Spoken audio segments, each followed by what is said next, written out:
This gentleman was a fixture on NASCAR television coverage from 1981 through his retirement in 2012.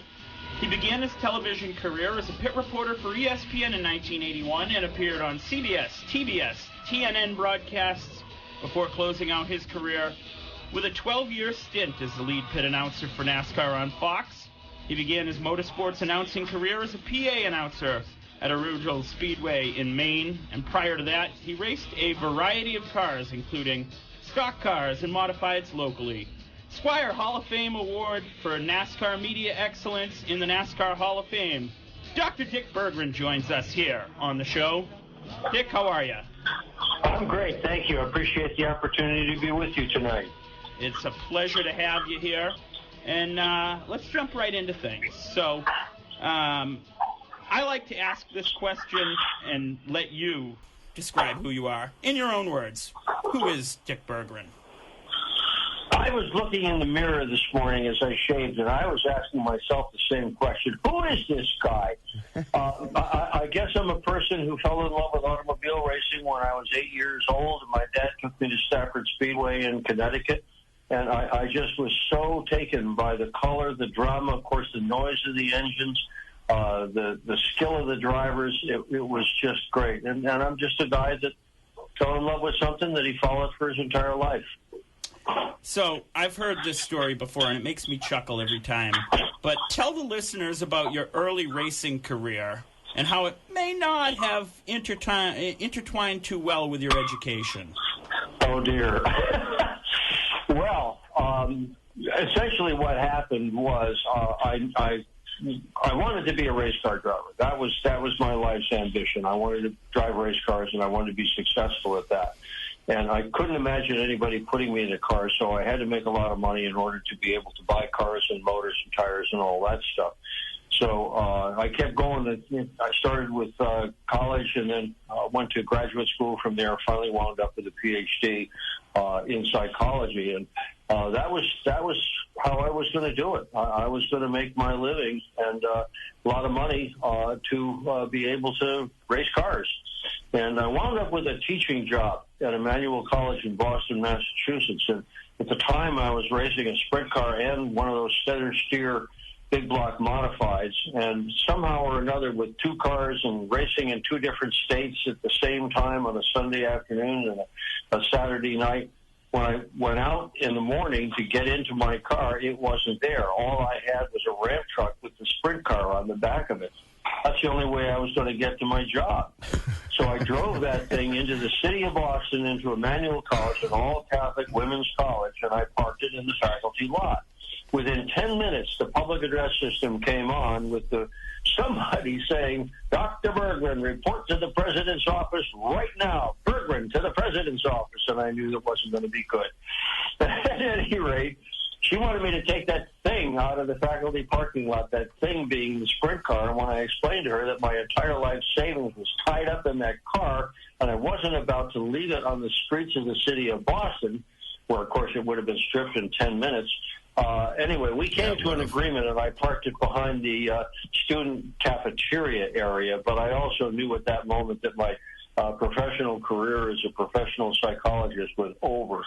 So that's how it got started. I wound up with a job as the editor of Stock Car Racing magazine. That lasted 23 years until Peterson Publishing bought it and fired the entire staff, me included. And from there, I tried to put the money together and was successful in doing so to launch a new magazine to compete with Stock Car. And that magazine is Speedway Illustrated, and it's still going. It's one of the very last print auto racing magazines in the world, and I think it's the last one in the United States. So that's where it all came from. All right. This is Sully from NASCAR, Massachusetts. The all-girls school, how was that like teaching all these girls and you being a race car driver? And did any of the students know you were a race car driver? Oh, yeah, sure. I didn't. I was proud of what I was doing on weekends. And awesome. The other faculty members knew what I was doing. Most of my students knew what I was doing. But they also knew other things about my life as well. They knew that I was passionate about doing a good job and trying to inspire my students to do things better with other people. They knew I cared about that, but I cared about a lot of things, and I still do. Photography. I taught a photography class. Business. I taught a business class. So it was okay. I was accepted by everybody except a couple of the nuns. So actually, my question is actually about your driving career. You had 26 wins from 1967 to 1981, which is actually pretty awesome. What were some of your favorite moments and that still stick with you today? Well, certainly my favorite moment, and I think that would be the case with almost every race car driver, was the first win. I had raced for almost 20 years, and I hadn't won a darn thing. I mean, I'd won a couple of heats, but that doesn't matter. You want to win the feature event. And one afternoon at Lakeville Speedway, which was it was a little over a half mile. It was probably a 5/8 mile flat dirt track, and anything was legal. So you could have a sprint car, a super modified, a cut down, a full coupe. Well, I had kind of a cut down, kind of a super modified. And that afternoon, I surprised myself, and I guess I surprised everybody on my crew as well. We won that race. And that was the biggest moment. That was it. It wasn't interviewing somebody after winning the Daytona 500. It wasn't winning an award. It wasn't being elected into a Hall of Fame. It was winning that first race. That was a big deal to me. Nice. So you traded in the steering wheel for a microphone announcing at Arundel Speedway in Maine, and then joining MRN for the 1979 Daytona 500. What was the transition like, and what were some of the early memories that stick out to you? Well, the transition was pretty easy. The job at Arundel, that was a little bit like what happened to me at college. You came through the back door. I had never announced an auto race in my life, but one night, Russ Conway, who was the PR, came to me in the infield. I was the track photographer, and Russ was just really overheated. I said, "Russ, what's the matter?" He said, "All the women in that grandstand are ready to kill me. All the mothers just want to strangle me." "What happened, Russ?" He said, "Well, in the practice session, Dick Batchelor ran over a rabbit on the racetrack that had run across the track." And Russ said, "I told the audience, well, boys and girls, I guess there'll be no Easter Bunny this year." And they all burst into tears. Russ had no kids. He had no idea that wasn't a good thing to have done. So anyway, I said, I can't do that. I've got to be the track photographer. I've got to be on the track. I can't be up in the PA booth. He said, "You can handle it. Let me go up there. I'll show you how the on-off button is. I'm getting the hell out of here while I can." So that's where it started. So I'm up on top, and it's Ollie Silva just won the second heat, ladies and gentlemen. I'll be right with you with the lineup for the third heat tonight at Arundel Speedway. And I'd run like mad down the grandstand, take a picture of whoever won the last race, and I'd run back up the grandstand. And here's the lineup for the race you're about to see, ladies and gentlemen. That's how it started. So, Dick, you worked with some of the greatest networks that there really was. I mean, ESPN, CBS, TBS, TNN, of course, Fox. What was your favorite group to work with and your favorite network to work with? There were so many favorite groups to work with.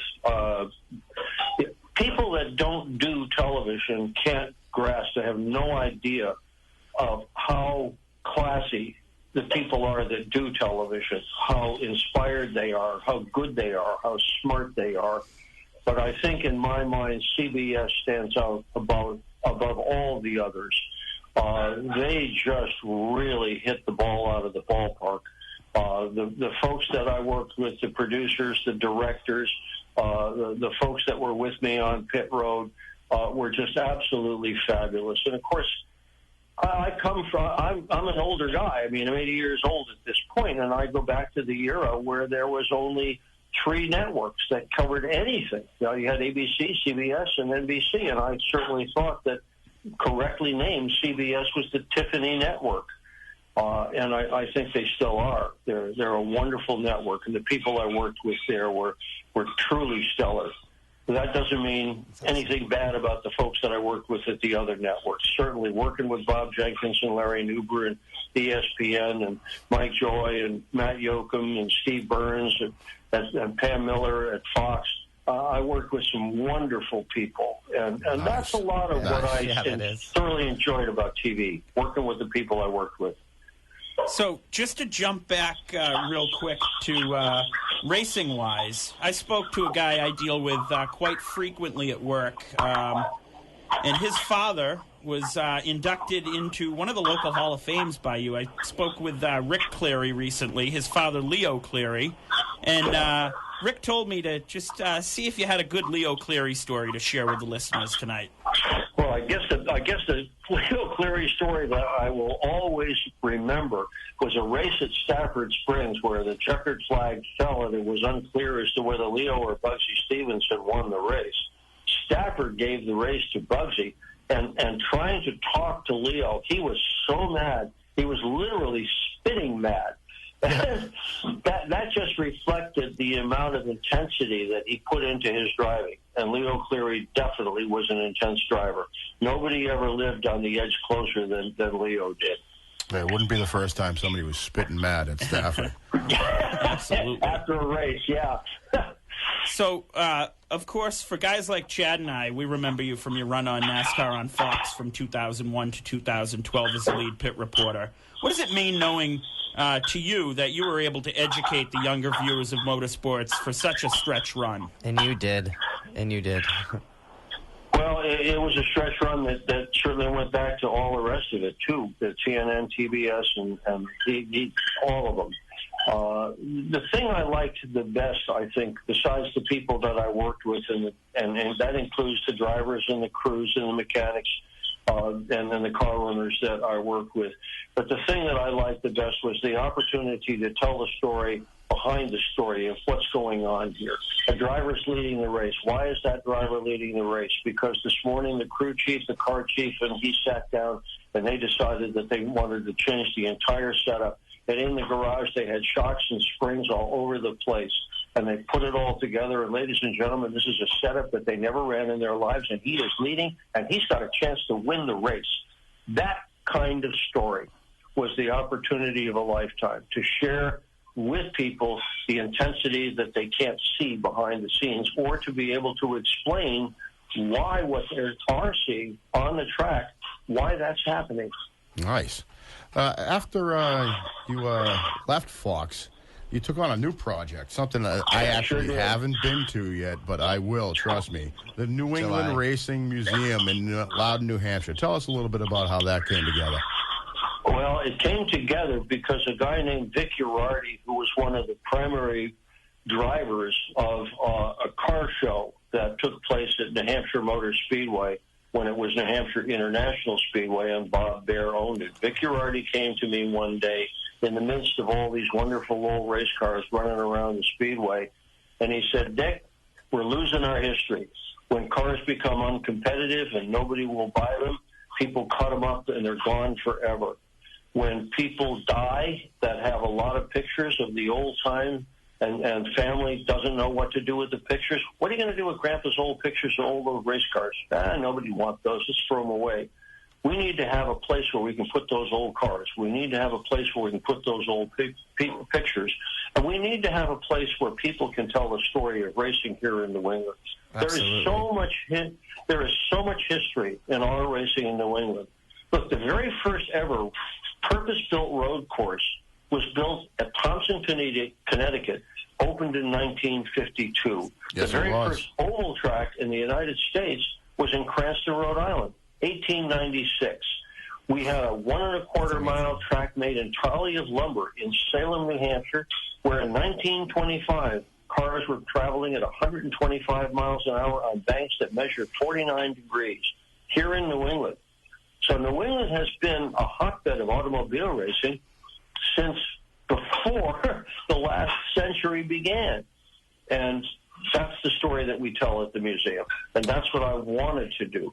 I knew that the history of auto racing in New England was big. And the first thing that we did was create a book called A History of Auto Racing in New England. And it told a lot of the stories that are about how New England became a big auto racing community. And that's what the museum that we have tells. That's our story. So for those who might want to venture up, because I'm starting to get the bug again, Dick, I obviously I'm a member of the museum as well, but what are the hours of operation I know it's strictly volunteer run as well, if I'm not mistaken, correct? Yeah, we have one full-time employee, and everybody else that works there is a volunteer, including me and including my wife, and she's the librarian. The museum's got a huge library of books and photographs and programs from racing in New England that go back right to the very beginning. And we're, at this point, during the winter, we're only open on Saturdays from 10 in the morning until 4 o'clock in the afternoon.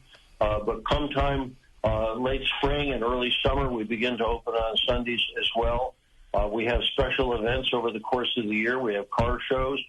We have an event that takes place in the fall called essentially Legends Day, where we spotlight some people who have done well in auto racing, and we have them on stage and we talk with them and have fun. So it's a lot of stuff that goes on, and you really need to keep an eye on what we're doing in our website. That pretty much tells the story. Or we've got a very aggressive Facebook page as well that tells what we're doing. But right now, 10 to 4, Saturdays. Excellent. Chad. So my question is definitely something that I feel like it'd be a dear thing to your heart and it's dear to mine. We have some awesome local tracks around here. We got Seekonk, we got Monadnock, we got London Ford, we got Thompson, and of course, my favorite, Stafford. Tell us why someone should come around here and watch a race up in New England, and why the modifieds are so one-of-a-kind to New England. Well, the reason to watch a race in New England is the same as watching a race anywhere. You watch people that step out of the ordinary, and they do things that are unexpected. They do things that inspire. They do things that are fun to watch. They do things that the rest of us sitting in a grandstand wouldn't imagine we could possibly do. It's a fun environment. The food is good. The announcers are good. The entertainment's exciting. The noise is dramatic. There's a lot to like about it. Live entertainment in a Sunday afternoon or a Saturday night in New England, there's nothing more fun you can do with your day. Agreed. Yeah. Well, we got the race season starting up soon. Is there anything that you're looking forward to going to or seeing this year when it comes to racing? Oh, you want me to give you a list? Yeah, just one or two. We're listening. Maybe SRX. SRX announcing? SRX is right up there. The SRX race at Stafford last year was one of the best races I saw all year long. Yes, it was. Oh, yeah, it was. We were there. Yeah, I was too, and wasn't it fun to watch those guys from yesteryear with those cars that are all pretty equal, but every driver had a chance to talk about what he wanted for air pressure and wedge and some other adjustments in the car. And fast guy starts in the back, slow guy starts in the front. What more could you want? But there's a lot of other stuff. Thursday night at Thunder Road Speedway. Hard to do any better than that. Seekonk on a Saturday night, Stafford on a Friday night. Yeah. All worth seeing. Lebanon Valley in New York, just over the border. Very much worth watching. Bear Ridge, the dirt track, that quarter-mile dirt track in Bradford, Vermont, where they still run coupes and sedans. And the midgets are there, the sprint cars are there, the late models are there. You can see all kinds of stuff at Bear Ridge. There's a lot of tracks in New England that are going well and putting on a good show. And there's probably one that's not far from where you live. Absolutely. And I'm looking forward to the upcoming racing season. Thunder Road coming up this year, making a venture back for SRX and whatnot. Looking forward to it all. And, Dick, as we kind of put a bow on this interview, one question we like to ask each of our guests. When it's all said and done and, your time is up, our time is up, how do you want to be remembered to the racing fans? I guess as a guy that loved the sport and did the best he could to try to promote it. Excellent. Nice. Yeah, pleasure to have you on the show. That is Dr. Dick Berggren.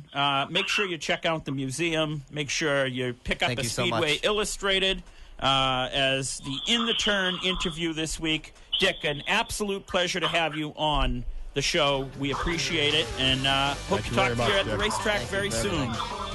All right, thank you. I look forward to seeing you there, and thanks for having me on tonight. Thank you. That's Dr. Dick Berggren, another excellent inside the turn interview here on Myles on Motorsports, featuring the boys of NASCAR, Massachusetts.